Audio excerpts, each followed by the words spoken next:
from last week of what was going on with Jacob when he ran to meet his uncle Laban and how he ended up marrying both his cousins Leah and Rachel, although he really only wanted Rachel. Now, I'm sure, did anybody else read ahead?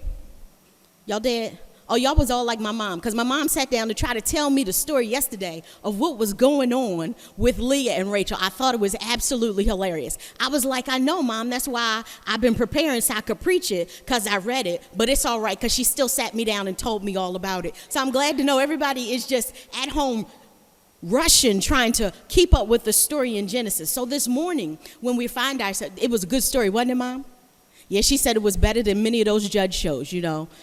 And she loves a good court TV show. Loves a good, you can't tell her Judge Judy is not the one. But even this story is more exciting than that one. So when Jacob goes to his uncle Laban, and he's really upset about what's transpired. Remember, he has been with him about 14 years by now. He's had to marry these two women. Well, he had to marry the one. He wanted to marry the second one. And we come to find out that his uncle has also been changing what he's been paying him and how much he's been earning. So on top of him now having two wives, we're going to get to the children in a second, he also he's had dependable employment, but how much he was bringing home hasn't always been the same. How many of y'all get upset when somebody start messing with your money? All right, I know I can't be, you go ahead and raise your hand. Raise it real high. I can't be the only one that gets upset when you start messing with the money. And so when you start thinking about your own family, your flesh and your blood, your mother's brother would take advantage of you in such a way, Jacob is just hot about it, but yet doesn't do a whole lot about it. Now, what's interesting when we get to this part of the story, and I have to talk fast, because it's 2 minutes after 10, and I want to try to finish it. You know, a sermon takes me 4 pages. You know, last week I came in, had 8 pages, couldn't finish it. Not going to tell y'all I came in with 9 pages today. Just want you to know it's a good story. We got to keep pushing through it, because it's a lot happening in the life of Jacob. Aren't y'all glad I picked him to start studying? I don't know what's coming up next, but I've been having a good time with Jacob. So what happens is Jacob's wife Leah, that's the first one with the weak eyes that he doesn't really like too tough, she ends up getting pregnant, and she has these 2 sons. And so after she has these 2 sons, Rachel gets a little bit jealous. Now, why does it take 2 sons before she gets jealous? I don't know. Women are just different. Some things upset one that don't upset the other. And so what happens as time progresses, you know, this story keeps unfolding. We're to about 14, 15 years in now. Leah's got 2 sons. And so what Rachel does is she gives her servant, her name escapes me and I can't find it right now, but she gives her servant to her husband and says, here, lay with her so that I can go ahead and have a son. So she has 2 kids by him. And so then Leah gets hip to it because she hadn't been having any more children and she felt some kind of way about it. She goes, wait a minute, I got a servant too. Go in there and lay down with Jacob. So gets 2 more sons. So, I mean, that's just the way it happens. I don't know. We look for monogamy now, but that wasn't necessary. They just wanted some sons. So what happens is, as they're continuing through this process, okay, you've got Leah, the first wife, who was given to Jacob as through trickery and deceit. He didn't know. And so she ends up, she gives him, look at you lean forward. I like that. Somebody who's hanging in on this. Gives him 2 sons. And then doesn't bear any more children. So that's why she gives her servant. Well, Rachel hadn't given him any. That's why she gave her servant. And so what happens is Leah goes back. Wait, before we get there, let me get to the scripture. So what happens is one day, Leah's oldest son is out and he's finds himself some mandrakes. Now, mandrakes, they kind of look like big parsnips or carrots or something. It's like a root type of thing. And so it's considered an aphrodisiac. Can you say aphrodisiac in church? I don't know. You can't say that? Okay, so you know what's about to happen, right? And so Rachel is like, look, give me those. Need to go on in here, talk to my husband because I don't have any children yet. Well, for the first time, we find out how Leah really feels. That's my dramatic pause. Did you like it? Okay. So when we get to this, Leah looks at it and she says, "Is it a small matter that you've taken away my husband?" Meaning, I got married to him first, and then here you come in taking over, trying to be your, had the upper hand in it. And then she goes, and you would also take my son's mandrakes. You would take the food that my son has found. You would take this form of aphrodisiac that my son has found. And you already got the man from me. You want some more? And so Rachel says, I tell you what, I'll let you have them tonight. If this not some messed up stuff, I don't know what it is. I'll let you have them tonight if you go ahead and give me the mandrakes. Now think for a moment. Just think for a minute. Just go with me. We're going to get through this. I don't know how, but we're going to get through this. We know the mandrakes are an aphrodisiac and that Rachel is trying to make something happen because she's not yet bore any children with Jacob. Y'all with me? Leah has already given him to, her maid has given him to, Rachel's maid has given him to, but she wasn't able to have any more kids. So Leah says, fine. She's upset about it. She doesn't appreciate it. For the first time we realize these sisters didn't even appreciate that they had to share this one man. Their family is just messed up. But, what does Jacob do? Like the dutiful husband. Let me stop playing. Anyway, at the end of the evening, Jacob goes with Leah. She gets pregnant. They end up having 4 more kids. Well, Rachel is beside herself. She has had enough, and she gets angry with Jacob. And she says, words to the effect of, all these children, all these wives, all of these servants, and I still don't have a son. She's mad with Jacob because she doesn't have a son. Now, she was a part of the deception that allowed her sister to be married to Jacob, right? They went along with the father. Whether they wanted to or not, they still did it because she could have just straight said no and left. She could have found some other cousin, a neighbor, that one guy down the street. He probably thought she was cute too. They said she had a great figure, but she went ahead and stuck it out and then gets mad because things don't go the way she wanted them to. So you have one sister that's unloved because Jacob never really loved Leah. He didn't want to marry Leah. He didn't want to be with her. Remember, talked about she had them funny looking eyes? We don't know what was wrong with him, but she wasn't all of that. Who he loved was Rachel, but she wasn't giving him any kids. Leah's just popping out children left and right. But the thing that makes it so interesting is you'll remember back in chapter, I believe it's 28, is where Jacob has an encounter with the Lord, and the Lord lets him know that he is going to, be the ruler of a nation, and is going to have these 12 tribes, and this is where the 12 tribes come from, all these children that he keeps having. So where we find Jacob at this point, he's got these 2 wives, he's got 12 sons, ends up with a daughter as well, but he's got one wife that he doesn't love, one wife that he loves, we think. Because it talked about how much he loved her, but it doesn't talk about him loving her anymore. So here we have him. He's got 2 wives, 12 sons, 1 daughter, an uncle who is taking advantage of him, a brother who still would like to kill him, a father who's not real fond of him, and a mother who loved him enough to put him in harm's way and then send him off so that he also could still then be taken advantage of.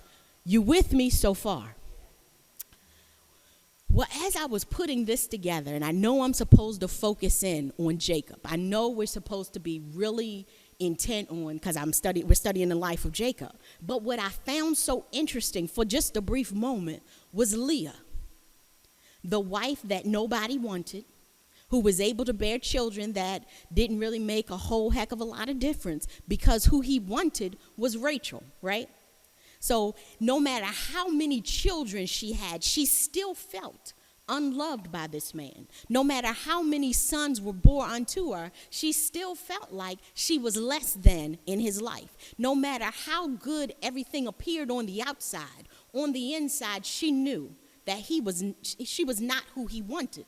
And so what I realized is that even though Leah had spent this life, by the time we get through all of this, Jacob has been there for 21 years. So it's been a long time that they've had to go back and forth dealing with this situation. And so even in the midst of all of that, she has spent the better part of her life in a relationship with a man who simply doesn't love her. Is that okay? We don't want to get into any of those specifics. But imagine how it feels to be in a situation that through no fault of your own that was forced upon you, whom somebody was supposed to look out for you. Like it was her father who put her in this predicament where she had to live this life and end up being a second-class citizen. Now think about it. During antiquity, women were already not equal. We already didn't have rights. We already couldn't make decisions on our own. We were just a little bit better than property, okay? And we're not mad about it. That's just what it was. We're not going to go down that lane. But knowing that we were already considered to be lesser and inferior, and then you have your younger sister who lords it over your head that you're not even the one that he wants. And no matter how many sons you give him, whether it's through you or through your handmaiden, he still doesn't want you. Aha, I got the man. You see where I'm at? So when I thought of this, I said, wow, what must it be like to be in a situation where nothing feels like it's going right for you, where it just seems like over and over again your heart is getting broken, where over and over again things keep going on around you and people are congratulating your husband. Oh, good going with having the son. Oh, good going, you had another son. Oh, good go. It doesn't say anybody thought that Leah was that special. Like as you read more through the chapter, what you find out is she started naming her son names that would make her feel better. She started naming them things where, oh, they'll call me, think I'm happy. Oh, they'll think I'm blessed. Oh, and she was doing that because she inside of herself didn't feel like that she had any importance of what was going on. And the thing that is so amazing about that is no matter how bad she felt about the situation, no matter how uncomfortable she was in the situation, that God was still faithful and still with her. Because had she been the sister who had been barren and unable to have children, she probably would have been cast aside. She'd have just been set out by herself without anything. Nobody would have come and checked on her. Nobody would have made sure she had what she needed. No one would have given her employment. No one would have taken her home to be their wife because she would have been considered useless as a woman. So if you really start thinking about what was going on in this passage and start really understanding, am I too loud? I feel like I'm screaming. No? Okay, but if you start thinking about really what's been happening, you'll understand that even though she had this particular situation in her life, even though her husband loved her sister much more than he loved her, but God was still faithful and taking care of her, in providing for her, in making sure that she got what she needed, because God knew what would happen to her if he took his hands off of her. You know, sometimes in life, we look at how things work out and we go, wow, I really wished it had been easier. Wow, I really wished it had been a little more exciting. You know, I wish it hadn't been so difficult. I wish I hadn't had to write so many papers. I wish I could have come to this understanding in my 30s. I wish that things could have gone the way I had planned them to initially. I wish that my family would have really welcomed me. I wish that my children would have acted a little bit better. I wish that my job would have paid a little bit more. I wish that I had gone a little further in education. I wish that I really had some friends that cared about me. I wish it was easier to pay the bills every single month. I wish I really had a spouse who really cared about me. I wish that I really had a relationship with God that felt tangible. I really wish that I prayed more and was sincere about it. I wish I actually read the word of God and meant to read it. I really wish that I felt a part of the church. Anybody ever have a wish? Only to come and to find out that actually God had been blessing you all along. God had been faithful with you all along. God had never left you in that situation all along. That God was already making provision for you. God was already making sure that it was going to come to pass and be the way it was supposed to. It was already going to happen in such a way that your name would be written down in the Lamb's Book of Life. See, it's a whole lot of books in the Bible, some 66. And when you start thinking of how many chapters that is, I don't know. I didn't do the research on it. But it's a whole lot of stories about a whole lot of people. And it's even just a handful of them that actually contain women. But not all of the women actually have a name. Not all of them actually had importance. But yet there's something in their story that needs to be gotten across to each and every one of us. And so with it is, in this particular story, we hear a lot about Rachel and how wonderful she is. We hear a lot about his mother, Rebecca, and how much she loved him. And all we really know about Leah is that she had funny looking eyes and that she was unloved. And yet God was still faithful in her life. God still allowed her to be blessed. God still allowed her a position of prominence. God still allowed her to live in such a way that she wouldn't have to wonder where the next meal was going to come from, if she was going to be treated violently, if she was going to be manhandled, if she was going to be, in bad company. He still blessed her in such a way that everything was going to be all right. And so what I came to remind you of this morning is that even with us in our own lives, if we think back over the situations, if we look back over the difficulties, we can still see where God was still faithful. God was still taking care of us. God was still providing for us. God was still making a way for us. God was still right there holding us. God was still right there being our cheerleader. God was still right there always being faithful to us each and every day of our lives, even when it felt like it was working against us, even when it felt like we were going to be swallowed up by it, even when it felt like we didn't know how we were going to get through it, even when it felt like that our sister had done something better. God was still faithful to her. God was still faithful. See, man may not always be faithful. And when I say man, I just don't mean men. I'm not coming against y'all. I mean humans. We're not always faithful like we should be. We'll sometimes treat you the wrong way. We'll sometimes say the wrong thing. We'll sometimes do the wrong thing. We'll sometimes think the wrong thing. We'll sometimes act in a way that is unbecoming to anyone who would look and say, but they're Christians. We should know them by their love.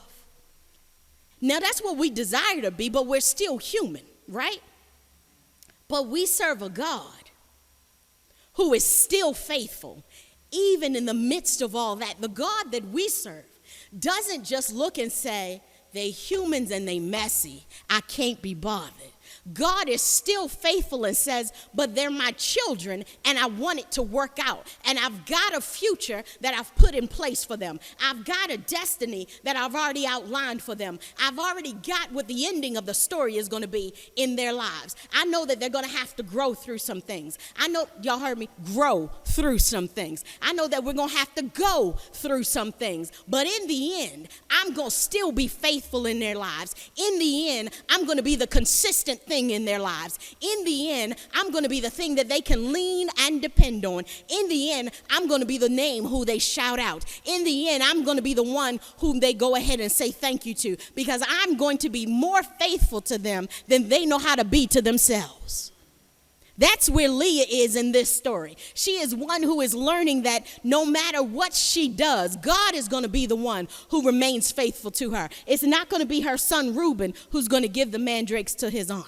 It's not going to be her husband who's going to lie with his wife, his other wife, the next day. It's not going to be the other children who are going to go off and do the other tribes that they need to. It's not going to be her father who has given her under false pretenses to another man. We don't even know where her mama is, so we know it's not going to be her either. So it probably won't be anybody else in the family, because what we know about the family is they're not quite right all the time. They don't always put their best interests at heart. They don't always make sure that the children are taken care of. But she does know that there's a God out there somewhere who is faithful in her life. And that's all we've got to hang on to today. We've got to remember that God is faithful over us. God has never left nor forsaken us. He's not allowed anything to overtake us that would leave us as he found us. No, God has picked us up from whatever situation we were in. God has found the good in it and built us up over time in it. God has allowed us to grow past it, to get through it, to let go of it, to be able to talk about it, and to be able to say, for God I live and for God I die.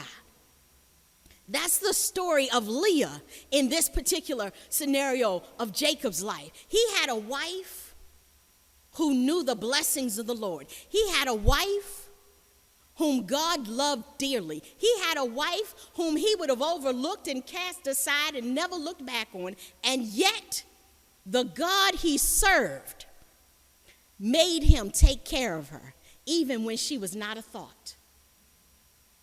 It never said that he took time to get to know her. It never said that he took time to see if he loved her. It never said that he took time to make sure she was all right. As soon as he found out he was married to her, he said, "Unc, why you give me this one? You know that's not the one I wanted." As soon as he had the opportunity, he married the younger sister. As soon as he had the chance to lay with one of the other maids, he sure enough took it. As soon as his younger wife came and said, "Baby, I'm here for you," he was right over there.